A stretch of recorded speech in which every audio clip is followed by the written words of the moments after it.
Every thrilling victory,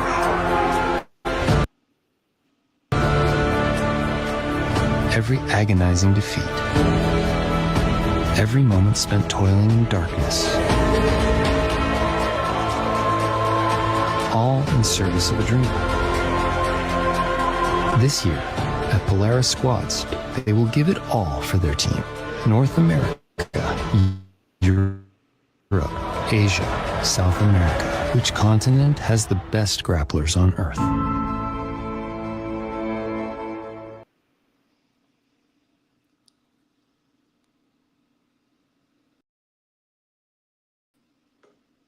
Greetings, Jiu Jitsu nerds. What a weekend we had for Jiu Jitsu in general. I know we're going to be talking a lot more about the general landscape of Jiu Jitsu in another live chat this week. So this one is going to be super Polaris 31 focused. Let me know if anyone can hear me and stuff. And also, thank you so much. Happy Monday to everyone. It has been an amazing week in the United Kingdom, Doncaster. Loved the dome that we were in for Polaris 31. Before we start off, I just want to start off with something a little wholesome before we get into the arm cracking / knee hyperextending and going unconscious to crazy submissions. So look at Nicky Rod. And it's the $1 Million Man, the winner of CJI, just enjoying some family time with his newborn baby. Absolutely wholesome stuff that we definitely need before we dive into all the action. That was Polaris 31. First and foremost, this is the first time I did the interviews for the prelims as well, and I'm so happy I was there for them. They went 50% submission rate on the preliminary card. They had their first submission with the third match with Nicholas Korestis. I don't know if I included the post that he put on his Instagram. I knew he was going to be a character as soon as I saw Jed Hugh in his corner. But he had a very funny post-fight interview. Yeah, I don't think I included it in the videos here, but you should definitely check him out. Nicholas Korestis got an armbar against James Bullingham. And the two matches before that were Reese James and Archie Hutchinson. That went to the decision. Then Jared Eaton versus Aaron Gernhill. That was the first time that we saw a decision go into... So basically for the prelims, there was a chance that it could go into sudden death. Whereas like for the super fights for the main card, like between Helena Cravar and Annabelle Lopez-Beard, there was going to be 3 rounds no matter what. Whereas for the prelims, these guys were coming in there. You could win the first round, and then it's up in the air for the second. If your opponent won the second round, then you would have to go to the third. So you saw on a lot of these preliminary athletes' faces, as soon as they found out that they had to go into that third round, they were like, expletives going on, because when you're tired, you're tired. So we saw a sudden death round with Aaron Gernhill, and then he ended up getting it done. And then I got to give it to the ladies on the preliminary card. I feel like some of the most vicious and dangerous submissions took place with the ladies, because girls are so hot damn competitive. They don't want to tap, or they tap when it's too late. And we had one girl, Lexi Rook, who's a professional MMA fighter as well. She has a fight coming up, so hopefully everything is okay for her. She was a victim to a very vicious knee bar from Chanel O'Brien, and you just had all of the weight of Chanel onto that knee. So we're gonna play that. If you are a little queasy to knees going in the wrong direction, please brace yourself.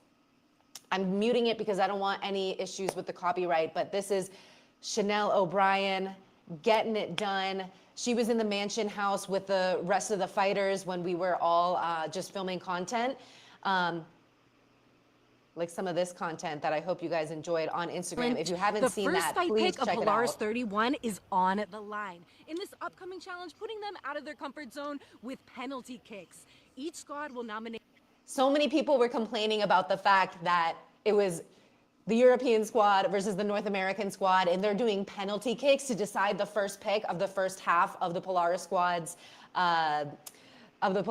match. So then they made the next matchup throwing American football to even it out. And it is so funny in all of the comments. They're like, how the hell was it this close in general? And me picking on Joseph Chen coming up. Luckily, he is a very good sport and he could handle all my teasing.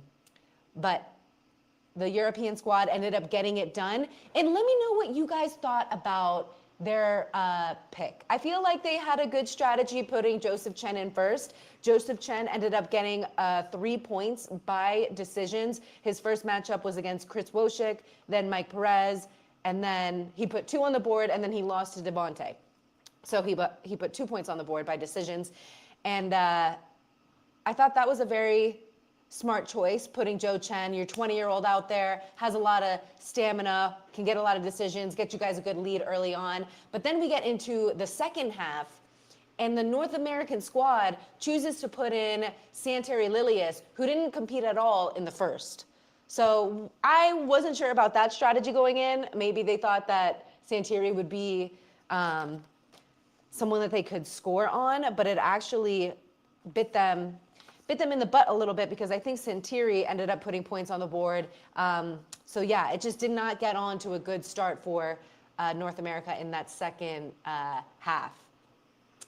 What's up, Bo Hashinya Depot? Great job at Polaris this weekend. Thank you so much.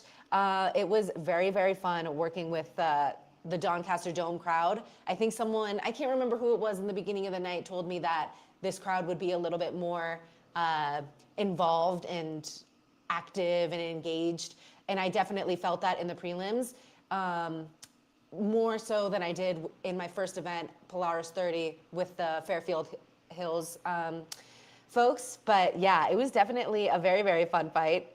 Oh, speaking of interesting things that happened at the prelims, Ellis Younger getting a second round submission. Ellis Younger, victorious with a beautiful choke. Interviews. What was it that allowed you to execute so well tonight? I'm not sure. You're no stranger to these Polaris matches. You're a competitor and you got it done tonight. Yeah. Well, there's your perfect answer. I know Ash Williams was on the commentary desk and he said you are one of the most underrated grapplers in the UK, and he thinks that you should be on the European squads tonight. So what do you think about that compliment? Cheers, Ash. A man of few words. Thank you so much, Ellis. Is there anything you want in the future? No, it's a pleasure to compete on Polaris. Thanks for getting us on over and over again. Thanks to everyone who come down for the support. Give it up for your winner. Yeah, so Ellis Younger being a comedian out there with one-word answers, you know, keeping me on my toes. You gotta love that. 4-hour broadcast in the preliminary bout. So if you guys have not seen that, that is free on YouTube. The main card was on UFC Fight Pass. That's where we got to see the squads showdown, and then also the super fight between Helena Cravar and Annabelle Lopez Beard. And then we also announced some pretty crazy news coming up. June 28th, women's squads have been announced. Helena Cravar has officially accepted her role as the team captain for Team North America. Those teams have not officially been announced yet, but we do have some speculation. Nothing is super set in stone yet, but we know we've always wanted that Fionn Davis versus Helena Cravar matchup.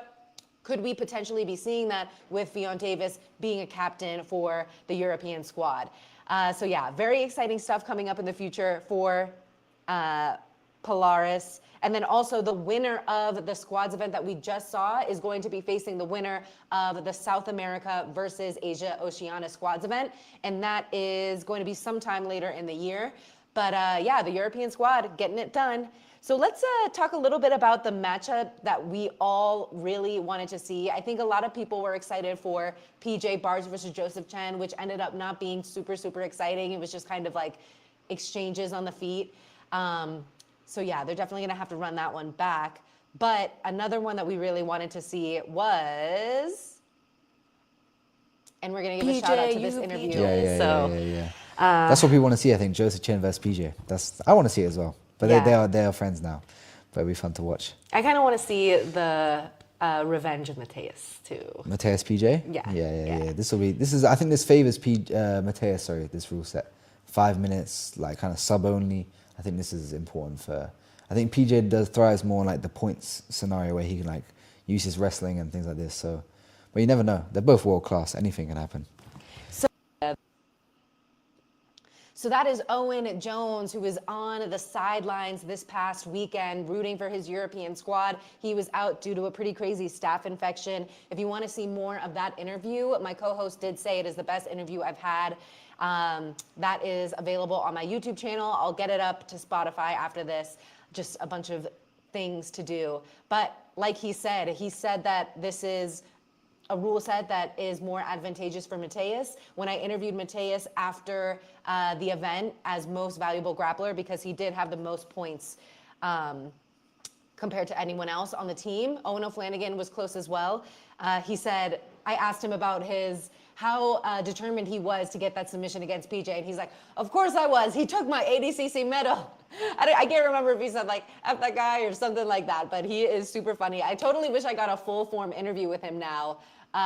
But during the fight week, they weren't intense or anything, but you know, so Mateus is a scary guy. It's kind of hard to just go up to him and be like, can I have an interview, sir? But here I want to show the submission that he got against Gary Tonin at ADCC, because it was the exact same setup and submission that he got PJ Barge with. And it all just happened so quickly.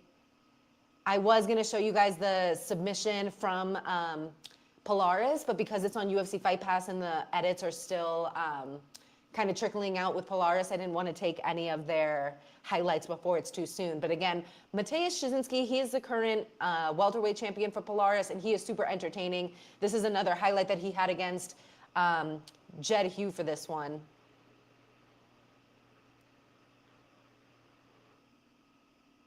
Beautiful, beautiful work. So it'll definitely be fun to get him back on the Polaris stage. I know that for the June 28th card, they have not officially announced anything, but Ash Williams was on the commentary booth. We know Ash Williams has been viciously called out by the very aggressive Keith Krikorian. Everyone knows Keith Krikorian is like the sweetest human ever. So the fact that he got on the mic and said that he wanted to kick Ash Williams' ass, that set up a great storyline for another super fight that we could have coming up. So yeah, that's definitely one that we cannot wait to see. We also started off the Polaris Squads event with Joe Chen versus... Oops, I don't want to get demonetized for having music. But this is one of the highlights that we saw. And now I'm going to try to switch into present mode, share screen, just to kind of show you.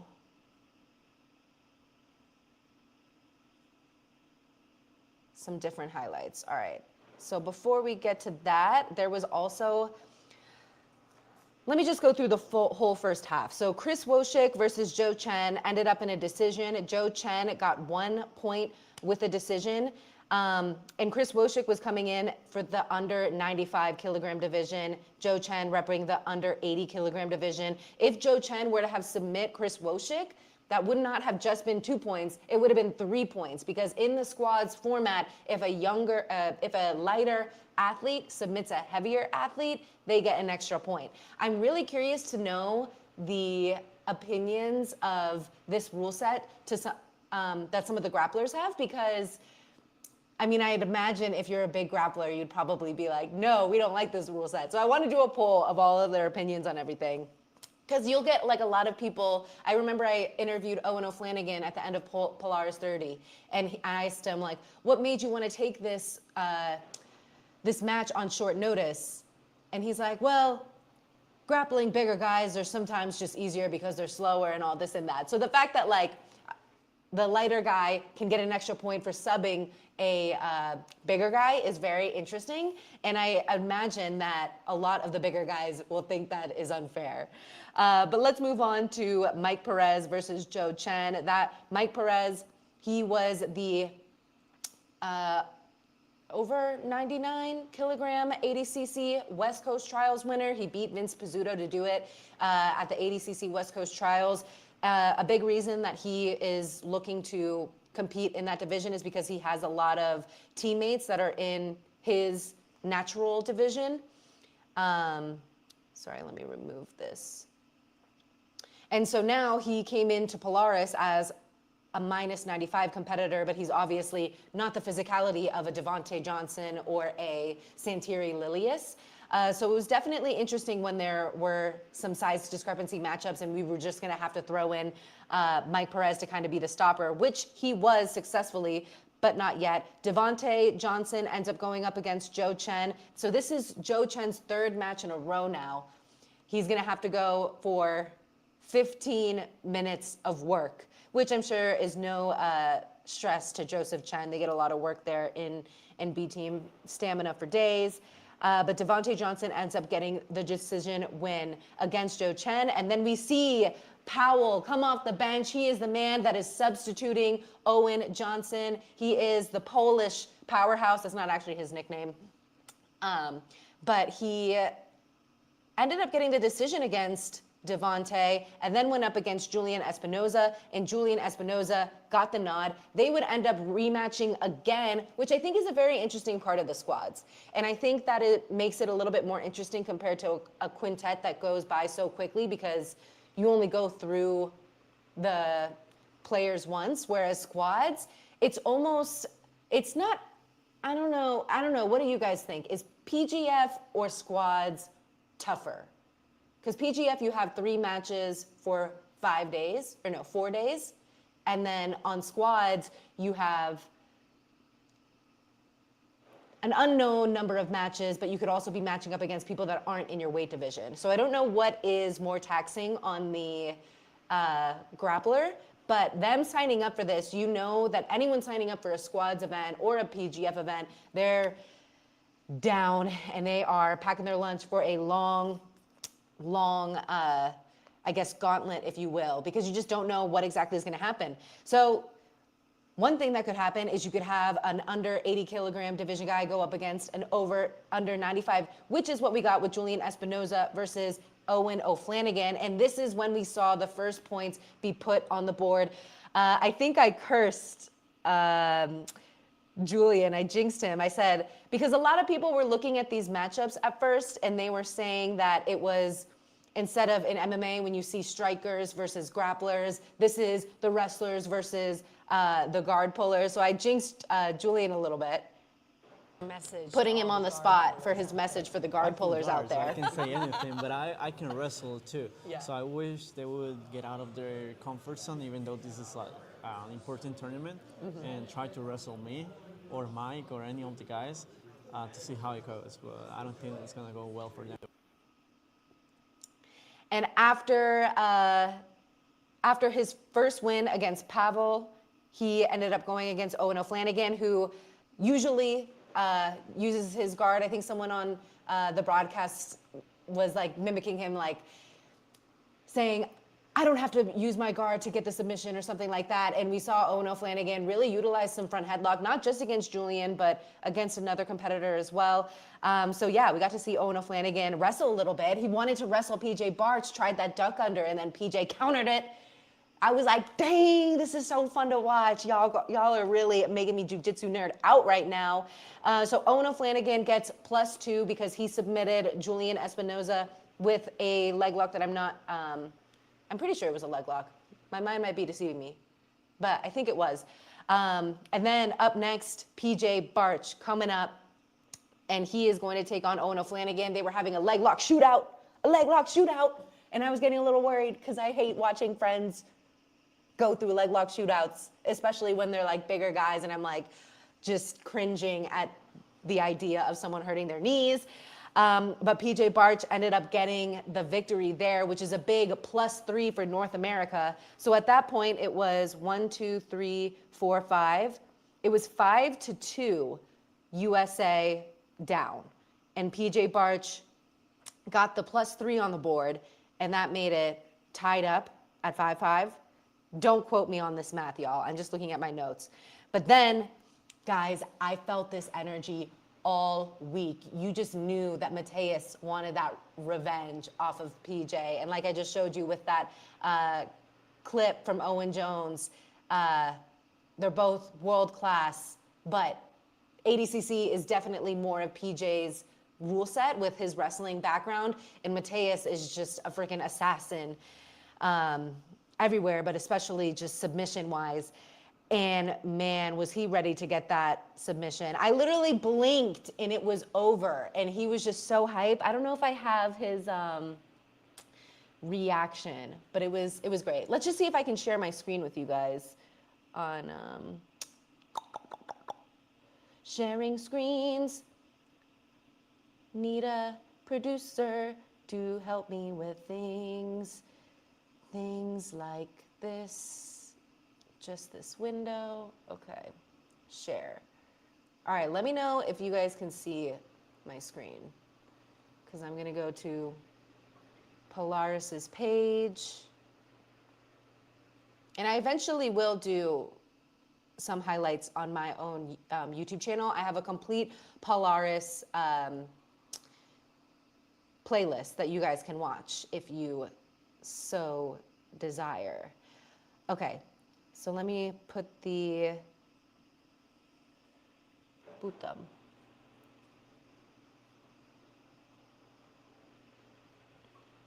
I don't know why this isn't letting me share my screen. Okay, add to stage. Let me know if you guys can see. Sorry, ooh, that is a matrix of content right there. Okay, let's see.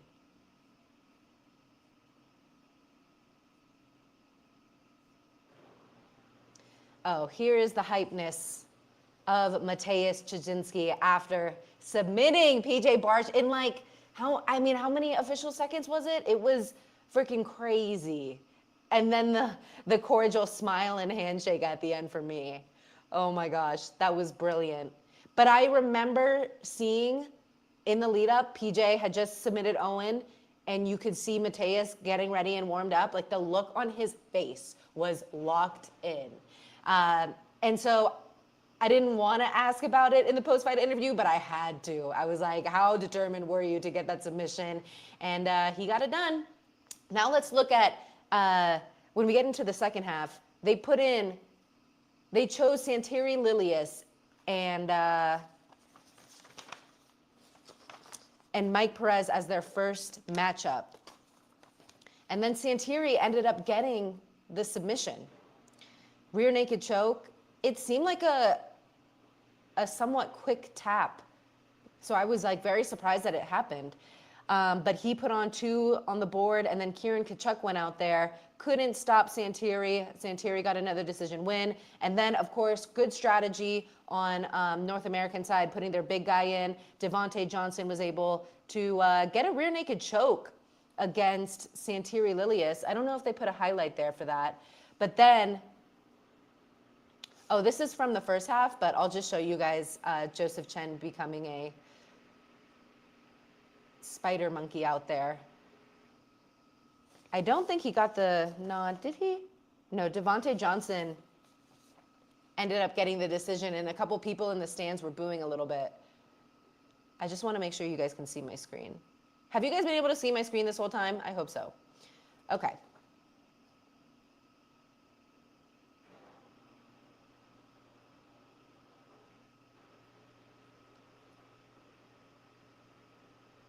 How could he lose the match and secure 4 points for this back take? He ended the round being mounted, but taking the back against someone way bigger than you and getting the TD should count for more. So there's like a lot of opinions out here. But yeah, I forget where we're at now. Okay, so Devontae Johnson versus Owen O'Flanagan. Owen O'Flanagan got a decision win. Then Chris Wojcik defeated him by decision. Then we got a Chris Wojcik versus Joseph Chen rerun, I believe. Yeah, because Chris Wojcik and Joseph Chen started off the first half, and then they had to match up again. And then this time, Joseph Chen got the decision again. And then we finally got the match that a lot of people wanted to see. It was Joseph Chen versus PJ Barch, and it wasn't as exciting as I was hoping it was going to be, which I was kind of bummed about, because they were just kind of like, I don't know, I guess, negating each other's threats. Oh my gosh. Look at the flexibility of Chris Wojcik. Wow. Mike Perez faced Joseph Chen here as well. Owen O'Flanagan. I wish Owen O'Flanagan was there for the majority of Polaris's fight week. In the mansion, it would have been so fun. I gifted him a San Pellegrino right off the bat when he came, which was like on Thursday or Friday. Look at Mateus. I'm happy for him. But yeah,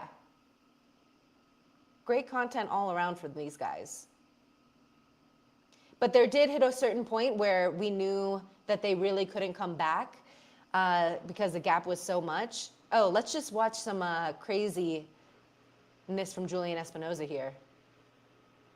I'm currently in Costa Rica. I was just at Renzo Gracie, Costa Rica. And they have a fun crowd working there. All right, let's see if we can show some highlights of Helena Cravar.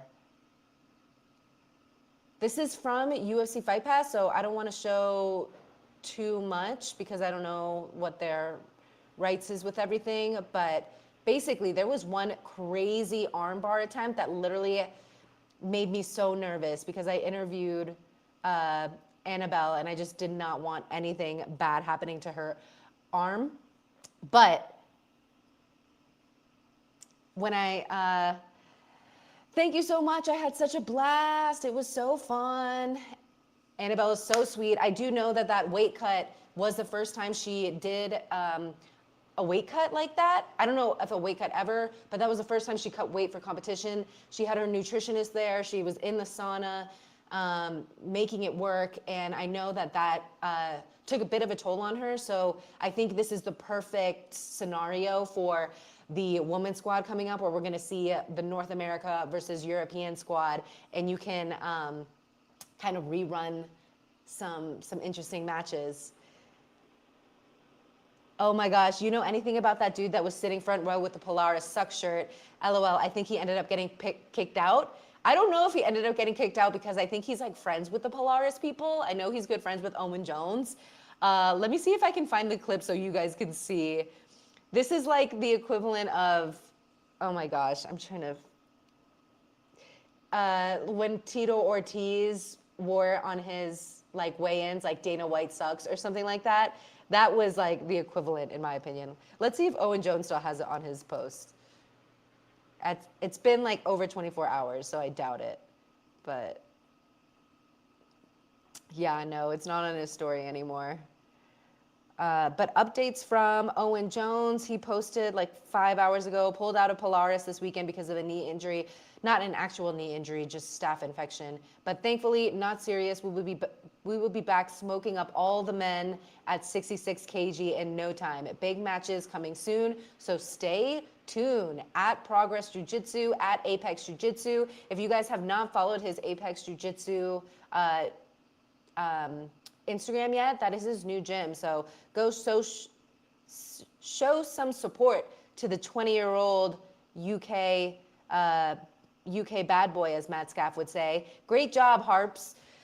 From Harps. Yeah, thank you so much, Harps. Harps was in the PGF live chat saying that I'd be out partying with the boys and Owen Jones. I'm like, let's not start the rumors that I'm out there with those teenagers painting the town red. Hard pass on that. Let's see if there are any other highlights that I need to show you guys, because it was such a fun night. It really was. I mean, after 4 hours of prelims, I was like, ooh, I'm a little tired. Oh, this is what I needed to show you guys. Selma, literally, women are so competitive that they don't want to tap. And I don't think that was like the intention necessarily with this girl that got put on unconscious. But this girl, Selma, ended up putting her opponent to sleep. It was Selma Vick versus Zara Di Stefano by arm triangle. And I was like, dang, that really happened. Let me see if I can download this quick enough and show y'all. And like I said, the woman just put on a show on the prelims. Not that the men didn't, but there was like, 1, 2, 3, 4, 5-6 decisions coming from the men's side, and I was like, all right, we need to start seeing some submissions. And then Chanel put on a freaking knee bar that sent a girl to the hospital. I was like, hot damn. Harp's in the building saying that Owen Jones better be on PGF. They are doing a 155 season, so that would definitely be very interesting. I did speak with him a little bit, and I think the interesting thing about PGF, which is something similar with like global fight leagues, a big like principle for them is getting these big name MMA fighters to go against these upcoming prospects so that these upcoming prospects can make their name. And so PGF is a little bit similar in that way. They try to bring in the big names, like let's take PGF season 6, PJ Bartz, Andy Varela, and then you had guys that aren't as well known, like the Cam Herds. Who else was on PGF season 6? Now my brain's going to season 7, but we had Ryan Aiken, Paul Ardilla, like very established jiu-jitsu grapplers that have done well on the ADCC circuit versus guys that haven't really been heard of, like Ernesto Rivera. And so when these guys get matched up against each other, this is their chance to like make their name. So it's kind of not hard to get the big name grapplers to come to PGF, but they are taking it with the notion of, hey, you're either going to get some insane highlights or you might run the chance of being highlighted by a no-namer, which, you know, I say no-namer lightly because, you know, you can make your name in jiu-jitsu so quickly. But yeah, let's put the highlights of Selma up here. She is a beast. She is so sweet. Oh my goodness. She's also just so cute. Don't you love when like girls are super vicious and then also just cute as a button? She is cute as a button. I love it. So yeah, shout out to her. Yuki Takahashi also got the win. I think he got the only round 1 submission, and then he ends up taking the microphone from my hand. That is a #1 rule in broadcast. You do not let these guys take your microphone, and normally I don't, but he's just so Japanese and friendly, and he didn't really speak very good English, and so me asking him questions and having the translator translate, it just wasn't going over well, and so I let him take the microphone, and he had a whole WWE promo for you guys, and then he asked for the belt. I was like, hot damn. What other call out was good? I think Carson Cole's calling out Kieran Kachuk. Kieran Kachuk was on the main card. Kieran Kachuk, obviously such a beast. He used to be representing B Team. I think he still does represent B Team, but I don't know if he's training with them so much anymore. He was on the main card representing the North American squad, and Carson Cole said that that is one that he definitely wants to run back because there was no submission, there's unfinished business, and he's hungry for that.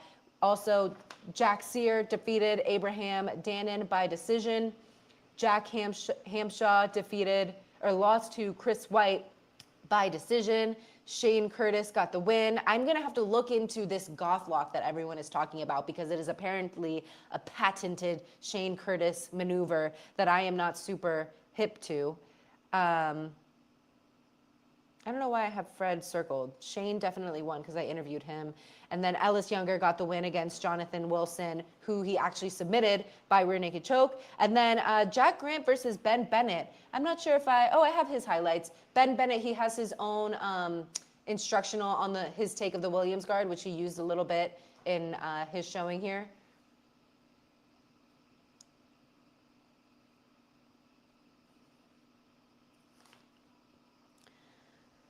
So yes, Ben Bennett getting it done. Let me know, guys, what you thought was the most entertaining.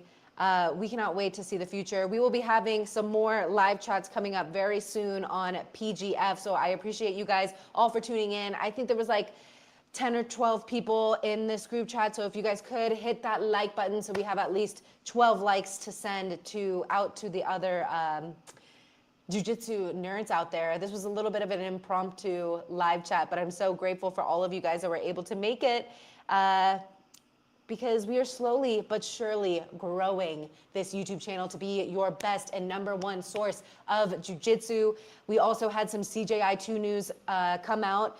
Oh, I really wanted to show you guys that clip. Let me see if I can get it really quick. Everyone's probably gonna leave since we're done talking about. But yeah, in CJI2 news world, we had the official announcement from. We had the official announcement from Craig that the date is officially announced. I think a lot of people were starting to speculate that it was going to be the same weekend as Masters, but we finally got the official news. Okay, I'm not going to be able to find this clip soon enough. But there's this clip. Oh wait, I got to remove from studio.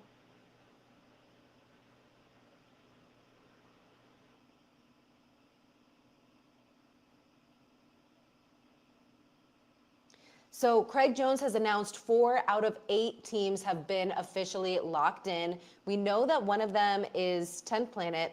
Jan, what are you? And we like talked about it on the last live manifesting chat. Shocked that Andy Barella I wasn't on mean, there. I would like to be on all the biggest cards, obviously, UFC Fight Pass, the NWO, CJI, and all that shit. I don't know if I'm going to be in CJI. I doubt it. It's too late now. Eddie dogged me, but it's okay. But for the most part, I think I'll get on most shows this year that are pretty big. I know PGF will have a new season, so I'll be pretty busy. I want to stay competitive, and I'm getting older, so no time to waste. And when the news came out that Eddie was announcing the 10th Planet team, I was so surprised, and it honestly makes me feel like there should be 2 10th Planet teams, the East Coast and the West Coast or something. Because it's just so big of like a group of people. Yeah, there's a big group of people, but you know who the big 3 are of 77. It's PJ, Alon, and I'd say Kevin Burbich are coming up right now. Or not Burbich, Beering are like the 3 top 77. And unfortunately, I beat them all multiple times, so. Someone commented on this video. You guys can watch the full interview with Andy Varela. That's available on my YouTube channel now.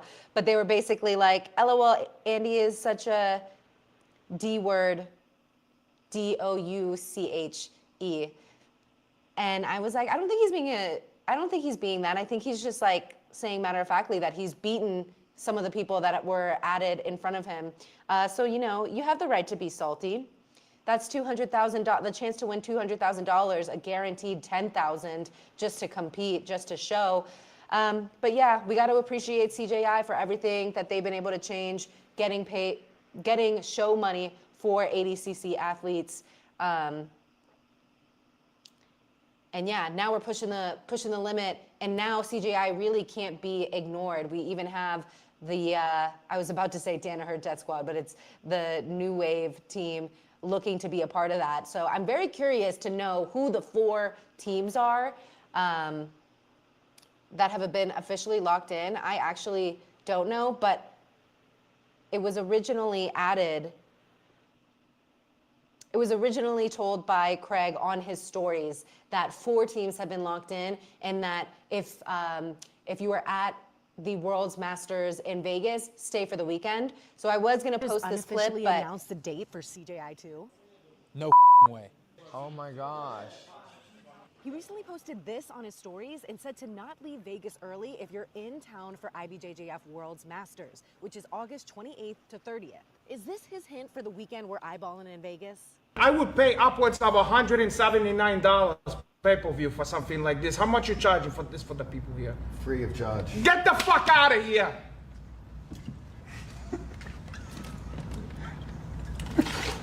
Come again?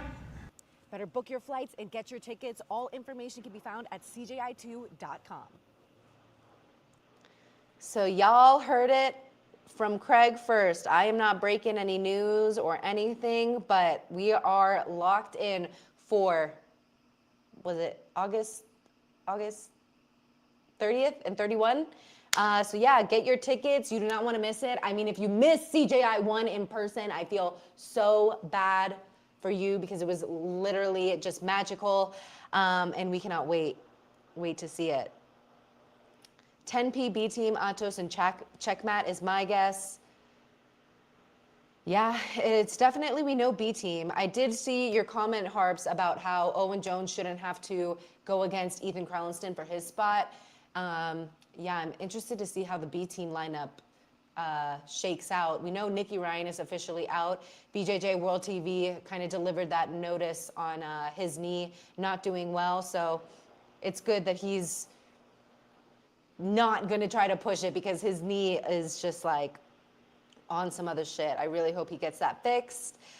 So yeah, guys, that's a 40-minute live chat for y'all. Let me know if there was anything that I missed that you want me to hit on the next one. I know we did have a cool WNO event. I have not been able to catch that. I barely even got to catch the UFC 312 card. I was on my way to the airport and was figuring out ways to stream the card, and I was watching the Tatiana match because Tatiana is a die-hard 10th Planet open mat goer, and she was just like constantly guillotining me and like beating me up, and I'm like, gosh, she is such a badass mofo, and I wanted her to win so bad, but the decision went to Zhang Weili, so I'm so sad about that, but I know that she's going to be champion one day, so I cannot wait. I feel like this just adds even more storytelling because now, you know, you just got to bounce back. But yeah, don't forget, guys, this Owen Jones, he had a spicy call out in the beginning of it. It has to do with Mikey Musumeci. And it was like, I was like, damn, Owen, all right, that's how you feel. Let him know. He is saying that the Mikey fight or the Mikey match is something that might never get made, mainly because Mikey would never accept it. And I'm like, damn, you really think that? We got to talk to Mikey about this. So yeah, Owen Jones, always keeping things entertaining. And yeah, I think a lot of fun stuff from everyone. I'm excited for the women's squads coming up June 28th. That'll be in Swansea. If you are a